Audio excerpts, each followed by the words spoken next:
বিয়ে শুধুমাত্র ভালোবাসায় টিকে থাকে না, থাকে অভ্যেসে। আর অভ্যেসও কখনো কখনো এক ধরনের ঋণ হয়ে দাঁড়ায়। ঋণ শুধু টাকা পয়সার হয় না, কখনো কখনো উপরি মানুষও যোগ হয়ে যায় জীবনে।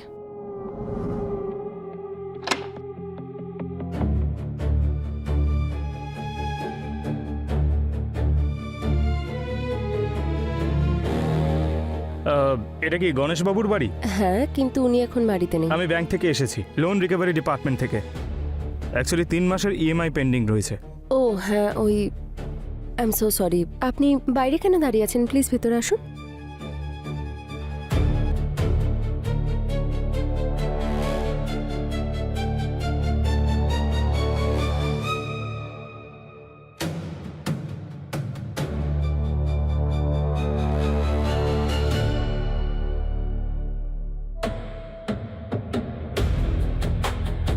জল।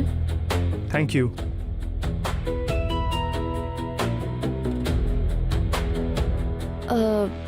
চা খাবেন আপনি? আপনি যদি খাওয়ান তো অবশ্যই। আমি বানিয়ে আনছি।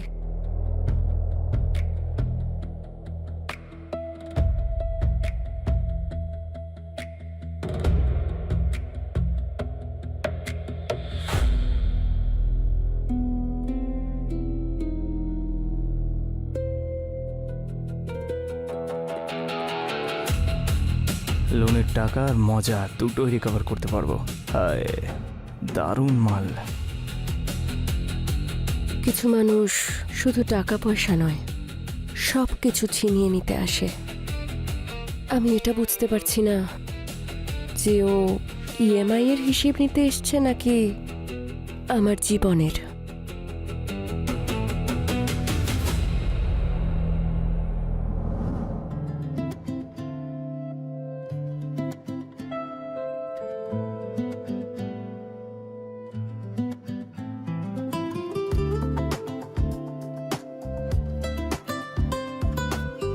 আরে, তুমি ফ্রেশ হয়ে গেছো? খাবার দিয়ে দিই? না গো, একটু পরে। ক্লান্ত হয়ে গেছো? আচ্ছা শোনো, আজ লোনের লোক এসেছিল বাড়িতে, ইএমআই এর বিষয় জানতে চাইছিল। আচ্ছা, পরের বারে ব্যাংকের লোক বাড়িতে আসে না, তাহলে ওকে বারণ করবে, বলবে আমি বাড়িতে নেই, ঠিক আছে? আমি তো সেটাই বলেছি। আর হ্যাঁ, বেশি কথা বলবে না ওর সাথে। তুমি সবসময় মনে রাখবে, তুমি আমার, বুঝেছো? শুধু আমার।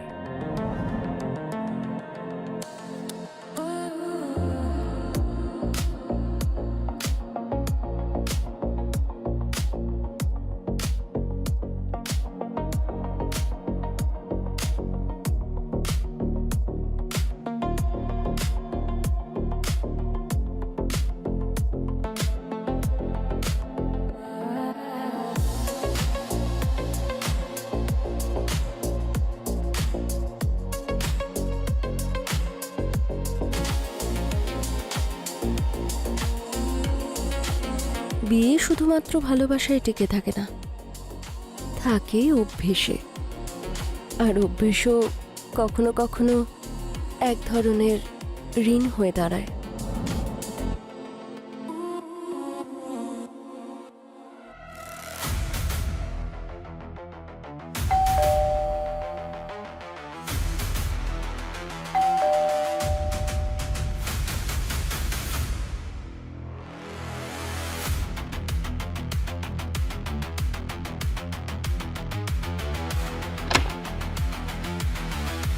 আরে আপনি? মনে হচ্ছে আমি ভুল সময় চলে এসেছি। না না, সেরকম কোনো ব্যাপার না। ওই বাড়িতে কেউ নেই। আপনার হাজবেন্ড নেই? হ্যাঁ, ও বাইরে গেছে কোনো কাজে। আপনি ভেতরে আসুন না, কাম।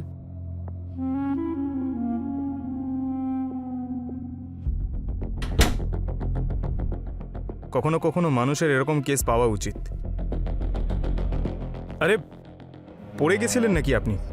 হ্যাঁ, ওই একটু লেগেছে, বাথরুমে পড়ে গেছিলাম। আপনি চিন্তা করবেন না, আমার হাজব্যান্ড আপনার লোন শোধ করে দেবে। আরে, এটা তো আমার কাজ। এখন মানুষের দুর্বলতার হিসেব তো আমাকে রাখতেই হয়।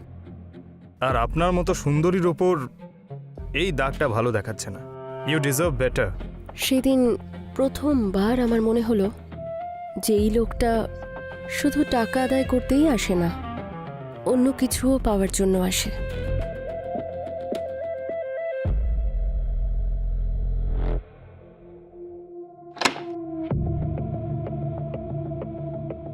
একে উনি লোন ডিপার্টমেন্টের।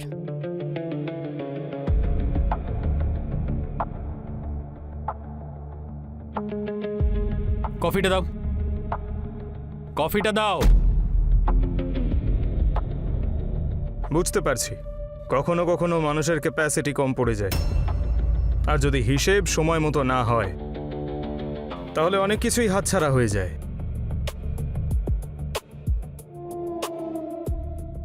আমি আমার হাতের ভেতর থেকে কোনো কিছুই কোনোদিন বেরোতে দিই না। রইল কথা তোমার ইএমআই এর, সেটা আমি দিয়ে দেব।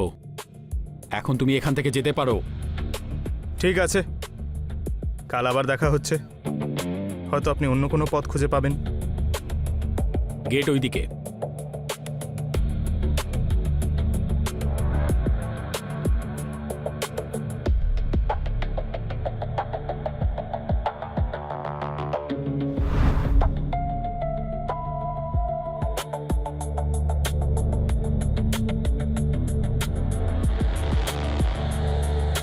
ওই বাড়িতে ঋণ শুধু ব্যাংকেরই ছিল না, ভয়েরও ছিল।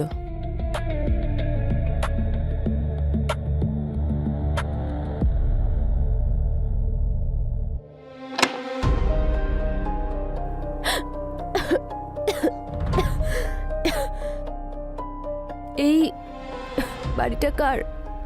প্রতিবেশীর বাড়ি, লোন দিতে পারিনি, ব্যাংক নিয়ে নিয়েছে। কি অদ্ভুত লাগে তাই না, অন্য কারোর বাড়ি এরকম খালি দেখে। ধারের রুল একদম সিম্পল হয়, যদি দিতে না পারে তো বাড়ির সঙ্গে সঙ্গে বাড়ির সম্মানটাও চলেই যায়। তারপর মানুষ আর একটা পথ খুঁজে পায় নিজের ওই লোনটার পরিবর্তে। আপনি সত্যিই নিয়ে নেন বাড়ি? আমি নিয়ে নিই না, লোকে নিজেই দিয়ে দেয়। কিন্তু সেটা কিভাবে?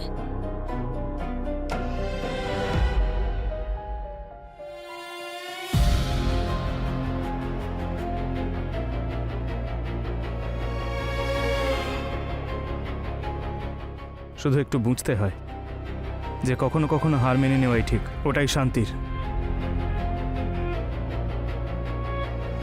ওই বাড়িতে শুধু একটা ফাঁকা ঘরই ছিল না, ওখানে ছিল আরেকটি মানুষের হেরে যাওয়ার গল্প। আর হয়তো আমার গল্পটাও ওখান থেকেই শুরু হতে চলেছে।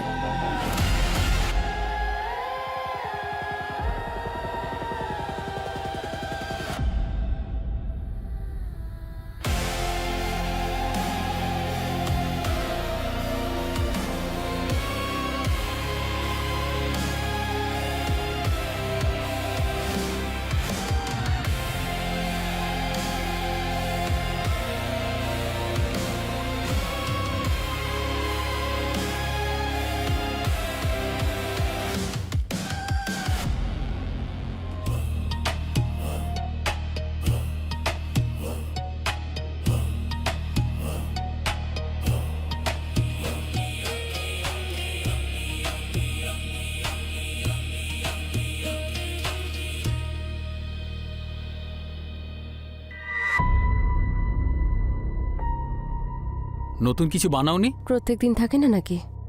তুমি আজকে বাইরে গিয়েছিলে? হ্যাঁ, ওই সবজি নিতে গেছিলাম। তাহলে তো আসতে দেরি হয়ে গেছে অনেক। বাজারে ভিড় ছিল তাই। তুমি একটা কথা সবসময় মনে রাখবে, যে জিনিসটা আমার না সেটা আমি বেশিক্ষণ অবধি বাড়ির বাইরে দেখতে চাই না। তাড়াতাড়ি বাড়ি আসবে।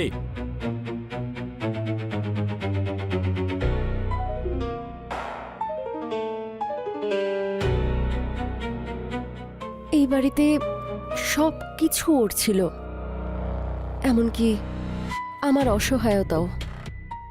আর হয়তো সেই জন্যই আমি অন্য আরেকটি পুরুষের কথা শুনতে শুরু করেছিলাম।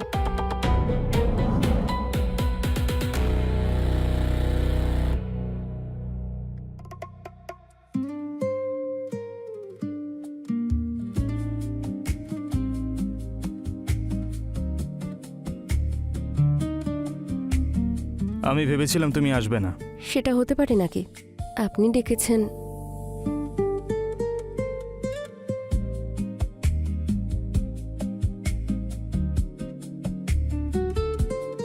এই জায়গাটা খুব অদ্ভুত। অদ্ভুত কেন?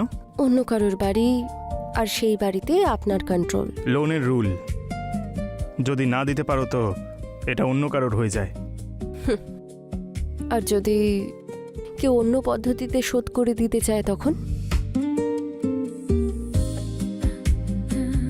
তুমি খুব স্ট্রং মেন্টালিটির দেখছি। আপনিও বেশ জেদি রিকভারি এজেন্ট। ছিনিয়ে নিয়ে তবেই শান্ত হও।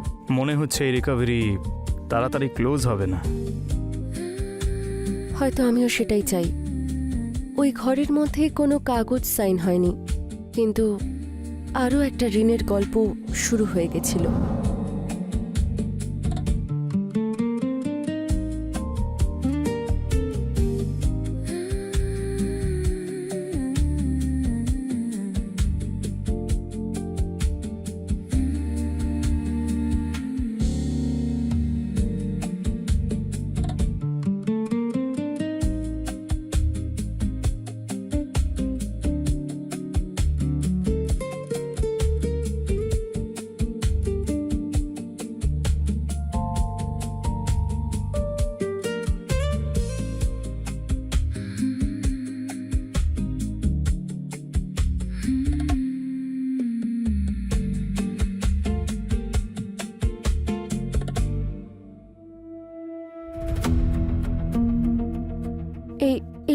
এসব কি করছো? অডিট। কোন বিষয়? ধার কত আছে, ইএমআই পেন্ডিং আছে, তাই বাড়ির হিসেব করছি। সবজির খরচা বলো। এক্স্যাক্টলি জানি না, কিন্তু 2-3 হাজার। 2, 3 বা 4, 5 কত এক্স্যাক্টলি বলো। হ্যাঁ, হয়তো ওটাই। টাকার হিসেব মনে নেই তোমার? কীর্তি, তুমি আমার থেকে কিছু লুকাচ্ছ? সোজা বলো না যে তুমি আমাকে সন্দেহ করছো। এখনো না, আমি তো শুধু এখন হিসেব করছি, কিন্তু আমি কিছু অবজার্ভও করছি। কি? এইটাই যে ওই ব্যাংকের লোকটার সাথে তুমি খুব ভালো করে কথা বলো। লোকেরা ব্যাংকের লোকের থেকে দূরে থাকে। সেদিন রাতে আমার এমন মনে হয়েছিল যেন ঋণ শুধু বেড়েই চলছিল না, তার অডিট এবং শোধ নেওয়ার প্রক্রিয়াও শুরু হয়ে গেছিল।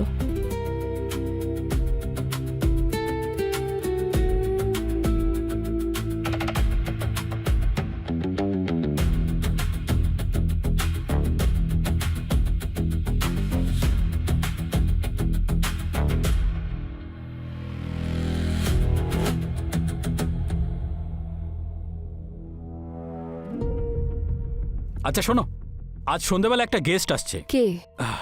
ওই লোনের একটা এজেন্ট। এখানে? হ্যাঁ, ভাবলাম একটু লোনের অ্যাডজাস্টমেন্ট করে নি। কখন আসবে? সন্ধ্যাবেলা আসছে।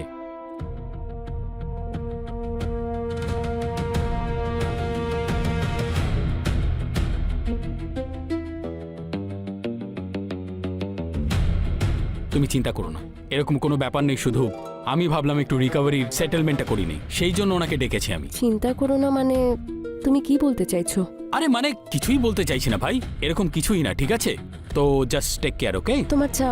না, আমার অফিসের জন্য লেট হয়ে যাচ্ছে। জাস্ট টেক কেয়ার, ওকে? সেই মুহূর্তে আমার মনে হয়েছিল যেন ইএমআই নয়, আমার শ্বাস প্রশ্বাস ডিউ হয়ে গেছে।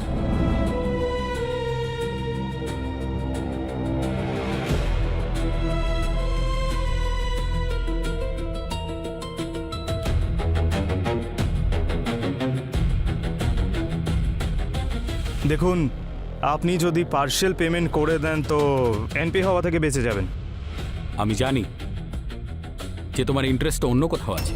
তখন আমার মনে হয়েছিল হিসেব তো শেষ হচ্ছে না, শুধু আসল শোধের প্রক্রিয়া শুরু হতে চলেছে। দেখুন, আপনি কিছু ভুল বুঝছেন। ভুল বুঝছি আমি? আমার বউয়ের সঙ্গে আমার বাড়িতে দেখা করছো আর আমার বুঝতে ভুল হচ্ছে? দেখুন, আমি শুধু আমার কাজ করছিলাম। কাজ? গণেশ, বিশাল, তোমরা দুজন থামো প্লিজ। ছাড়ো আমাকে, ছাড়ো। তোর তো ছাড়। গণেশ, আমার বাড়িতে এসে আমাকেই শাসাচ্ছিস। এখন আমি তোকে দেখাচ্ছি কি করে টাকা তুলতে হয়।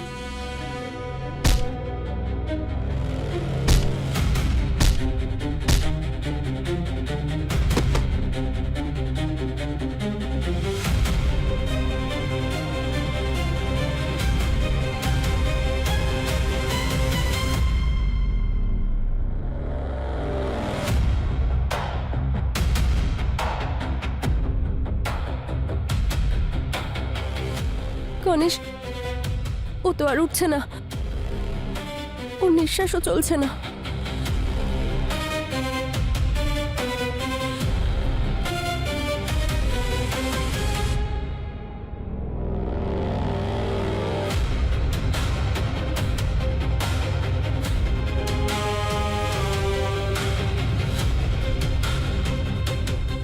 সেই মুহূর্তে বুঝতে পেরেছিলাম ঋণ কখনো কখনো টাকা পয়সা দিয়ে শোধ হয় না, রক্ত দিয়েও শোধ করা যায়। আর সেই কথাটা আজকে বুঝতে পারলাম।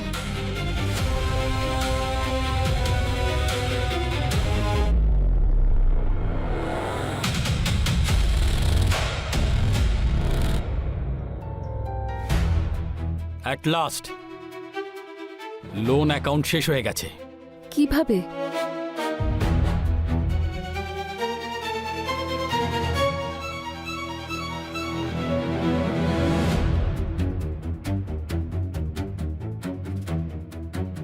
রিকভারি হয়ে গেছে।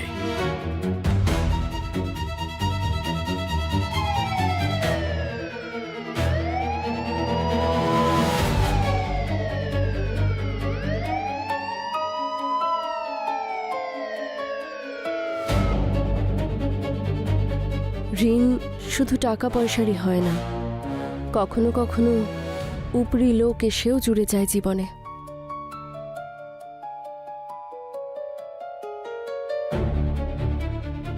আর কিছু ঋণ আমরা কোনোদিনই শোধ করতে পারি না।